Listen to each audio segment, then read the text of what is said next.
Pre-season is over and the new FPL season is just right around the corner, and in today's video we're going to be covering my team selection and giving you all the key data you need to make the best decisions in Game Week 1. Now before we dive into today's video, I just want to say that if you do enjoy any of the content that you see on the channel, please be sure to like, comment and subscribe, as we do have a 4-hour live stream coming up on Friday ahead of the deadline. So if you want your team rated by myself, answer all your questions as well, or at least as many as we can within 4 hours, get yourself along to that one, hit the subscribe button and hit that bell so you will be notified when I do go live. First of all, let's start off with Rob T FPL's data. I absolutely loved this at the back end of last season and in Euro Fantasy, and you know what? Betting data has become a big part of the way that I play fantasy football. I said this in a video for FPL Prem Tipster. I'll leave a link to that one in the description. He was asking FPL experts for their top advice, and my advice for this season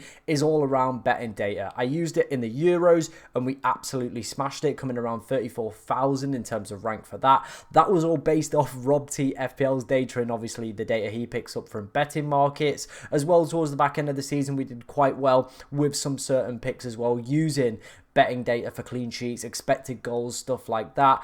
And even in EFL Fantasy, obviously Game Week 1 was for that one, I'm currently sat 4,000 in the world on that game, because again, I'm using this betting data and then identifying players within these teams that are just going to do exceptionally well. It seems like the bookies, they know how to predict this stuff. They know how to win. They know how to mark stuff up accurately. And I think we should be utilizing this tool to its full effect. And as you can see, we have the Game Week 1 projected goals and clean sheet odds via SpreadX, thanks of course to Rob T FPL, who's put it into this wonderful graphic. Go and follow him on Twitter, does some absolutely amazing work over there as well. And I think some of the standout picks for me, obviously, we're expecting Liverpool to go and do well against Ipswich. I think that was kind of the question. But a team that I'm seeing, you know, not many two people kind of having Bukayo Saka or at least an Arsenal asset in the team. And, you know, as you can see here, they're top for projected goals in Game Week 1.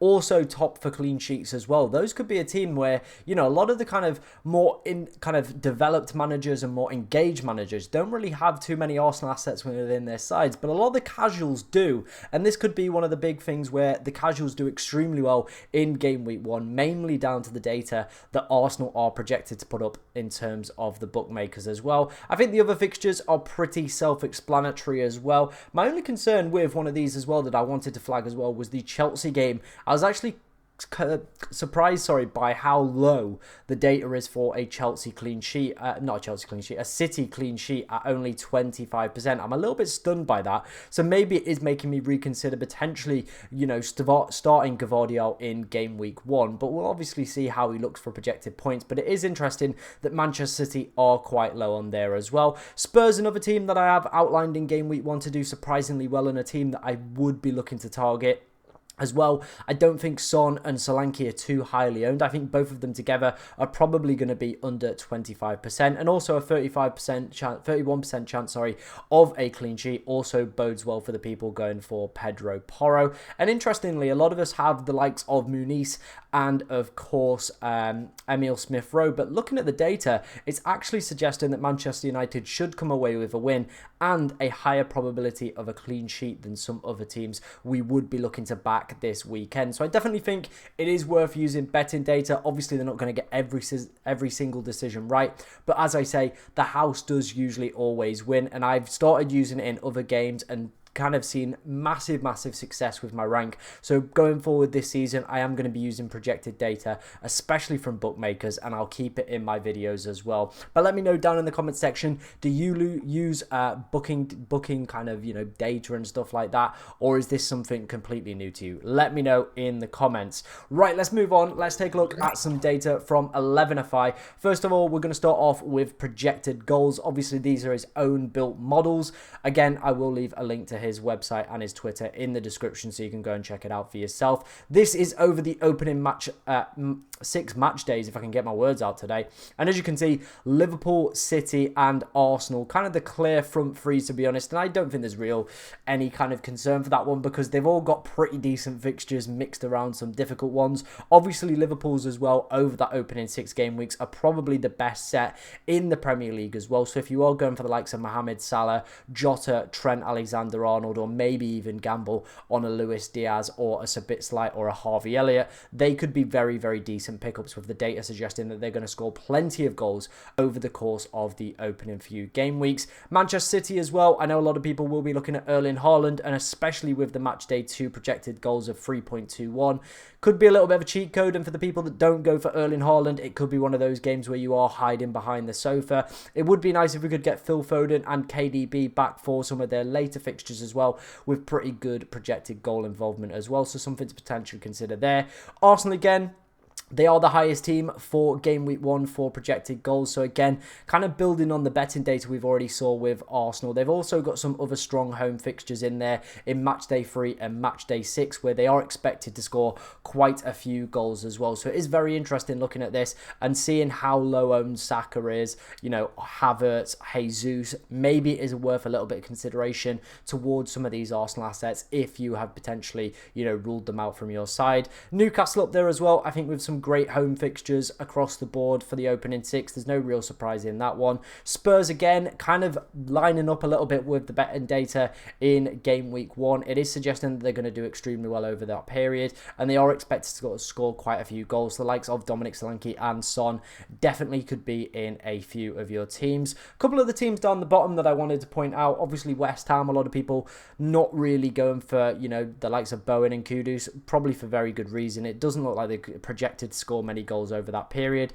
Same goes with Nottingham Forest. I know a lot of people are looking at Alanga, Hudson-Odoi, obviously Chris Wood, Morgan Gibbs-White as well. It has slightly put me off Chris Wood seeing this projected data as well. So it has meant that there has been a little bit of a change in my front line compared to my last draft as well. And then we kind of have a plethora of middle-ish teams where there's not really too much to split them, kind of from Brighton down, probably all the way to probably I'd say Brentford, where they're all projected similar-ish goal involvements over the opening set of fixtures. So calling between those two is going to be extremely difficult over that period.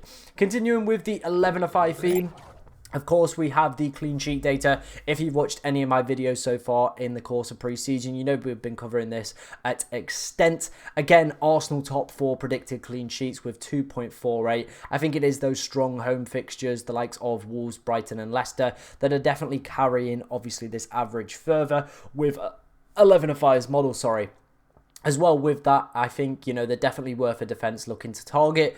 Obviously, they've had pretty good clean sheet record from last season, and their defensive numbers were outstanding. They've got some great assets to pick from. The Raya, Saliba, Gabriel. If you want to spend that extra 0.5 million as well, you've got Ben White in there. So they're not, you know, short of high-quality defensive options. Manchester City up there as well, so I think that bodes quite well for Gavardiol. Interestingly as well, comparing Rob T, FPL's data and 11-5's data, doesn't have City clean sheet odds being overly prolific for match day 1. However, after that, match day 2 with City's strong fixtures kicking in, definitely worth a little bit of consideration. Liverpool up there as well, and were one of the highest teams for projected clean sheets in match day 1 as well. So the likes of Trent Alexander-Arnold and Kwanzaa as well, definitely worth a little bit of consideration. Interestingly, Everton 4th, so I've seen a lot of people with Pickford and Mykolenko, definitely worth some consideration for those guys. I think looking further down the table though, let's look at some teams we might want to potentially be avoiding. Newcastle United could feel like a little bit of a trap if the 11-5 data is to be believed. 11th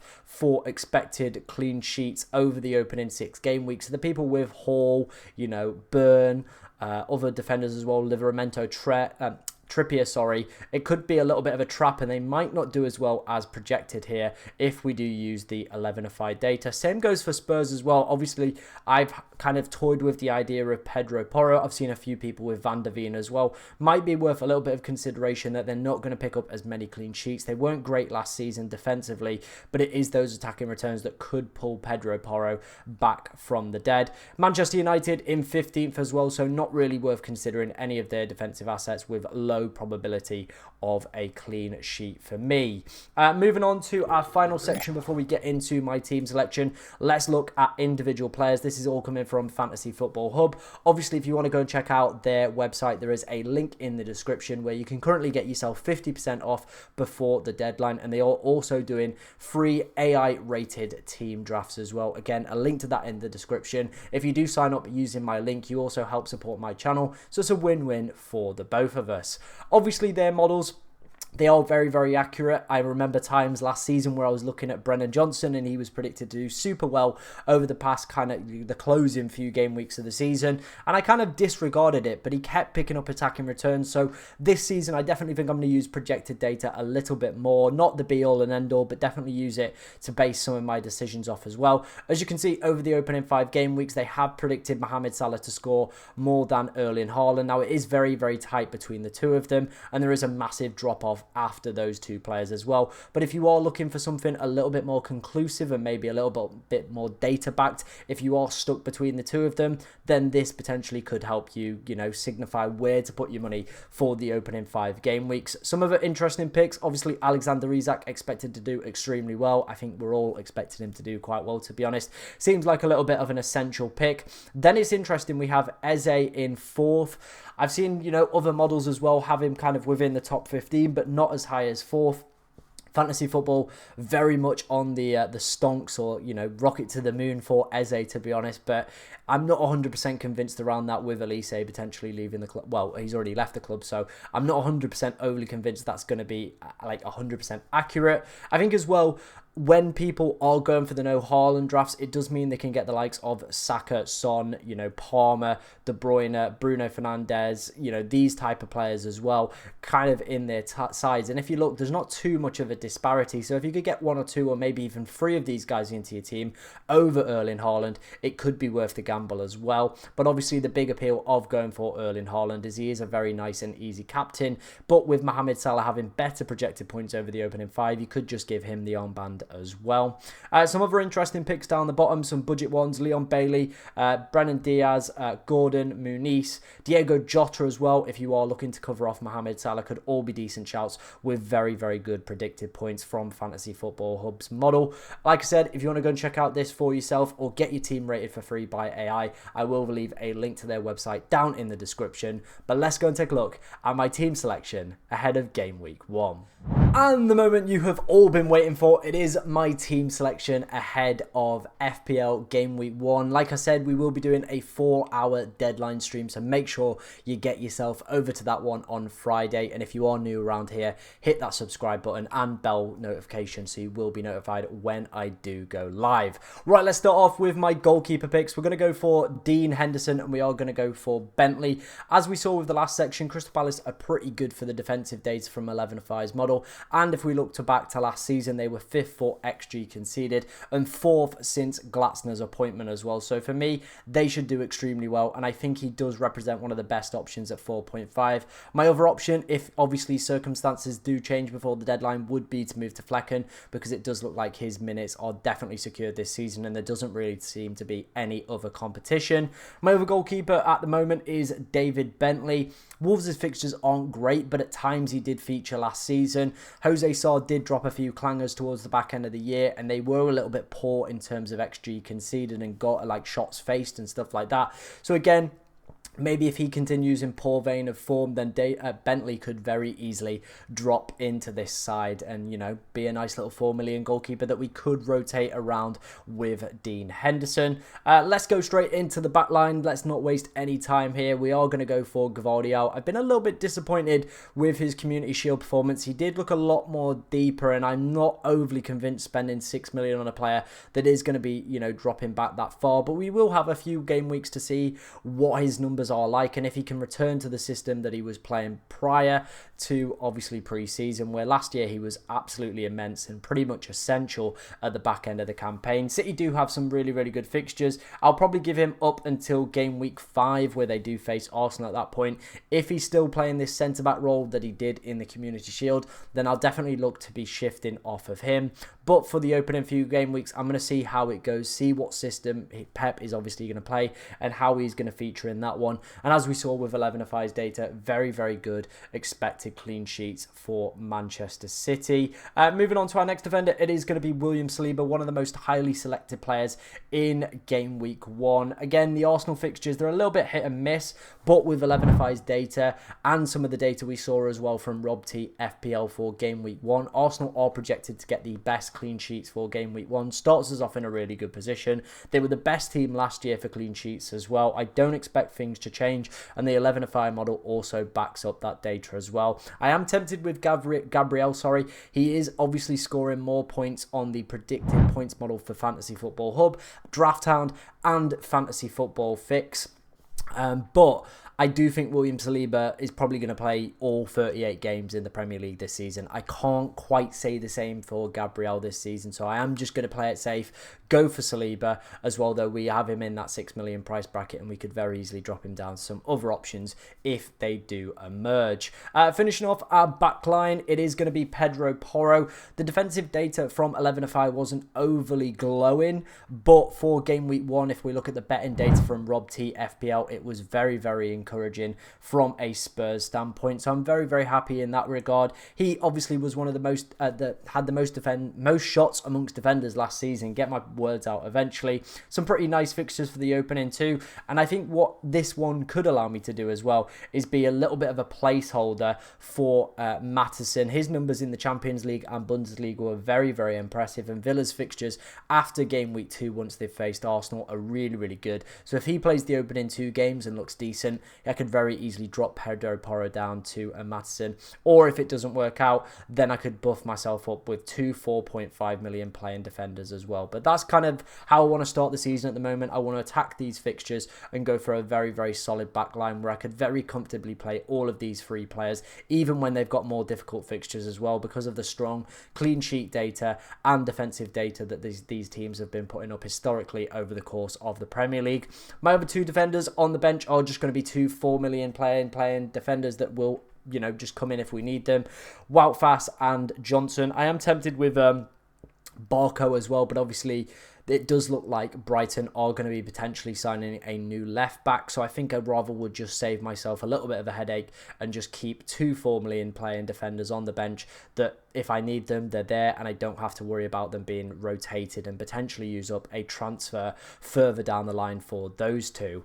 Right, let's move on into the midfield. We're going to start off with Bukayo Saka. Now, interestingly, his projected points over the opening 5 game weeks are pretty decent. Despite some difficult fixtures in there, it is the 2 home games that are definitely dragging it up and could be a nice differential for me. Not like a massive differential, but a decent differential in game week 1. I think if he looks good over the opening 2 as well, represents a great captaincy option in match day 3 against Brighton, because as you're probably guessing, we don't have Erling Haaland within this side. As you can see, that midfield is pretty stacked already, so represents a great captaincy option for match day 3 with Brighton at home in there, where he is predicted to do extremely well, him and Mohamed Salah as well.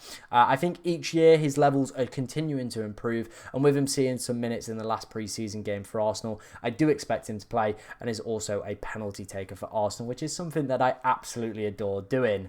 Our next midfielder is going to be Son. Obviously, as we saw with the data from Rob T FPL and the projected goals data from 11-5 over the opening 6 game weeks, Spurs are, you know, up there for one of the teams that is going to be banging in goals at the start of this campaign as well. They've got 2 nice opening fixtures in Leicester and Everton as well. And Son feels like one of those players that you could very easily play in the more difficult fixtures, and he still would come out on top. Obviously, the big debate around him is whether or not he is going to be losing penalties. He hasn't missed one since 2019, but with Dominic Solanke joining the club, another expert penalty taker for Bournemouth, it does feel like it could be, you know, a little bit of a downgrade for Son if he does lose penalties. But at the moment, I think they would keep it as is, but I wouldn't be, you know, taking my word as gospel, and we're going to have to wait and see when they do get a penalty. But both definitely worth some consideration as well.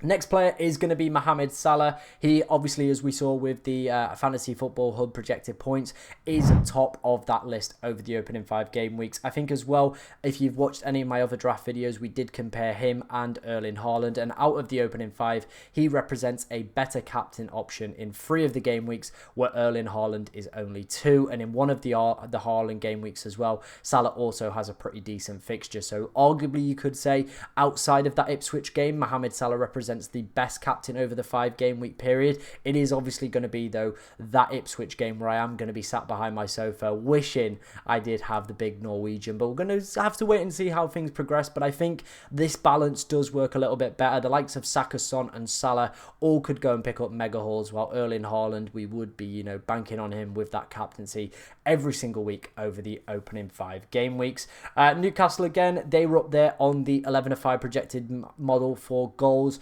and Anthony Gordon had the second best home record in the Premier League last season. He's a player that has not left a single draft. As soon as the game was announced, his price was announced, I just went and got him in. I know there's rumours and there's talks of him potentially moving to Liverpool, and that could materialise before the deadline as well. But at the moment for me, Anthony Gordon, while he is a Newcastle player, will be straight in my team. As well, I think he's a nice placeholder at that 7.5 million range. I've been having a look, and realistically what my plan is to hold him up until game week 6, and then West Ham go on an amazing fixture run. And one of my favourite players that I always seem to end up owning is Jarrod Bowen, and West Ham's fixtures after that run are just pretty nice. Like they're a good set of fixtures for West Ham United, and Jarrod Bowen is just one of those players that always ends up in my team. He's just a catalyst for points as well. So I think switching between those two this season when, you know, fixtures and form falls right is going to be a recipe for success. Both of them for me are kind of these I'd say undervalued midfielders in my opinion that aren't getting too much love over the course of the FPL community.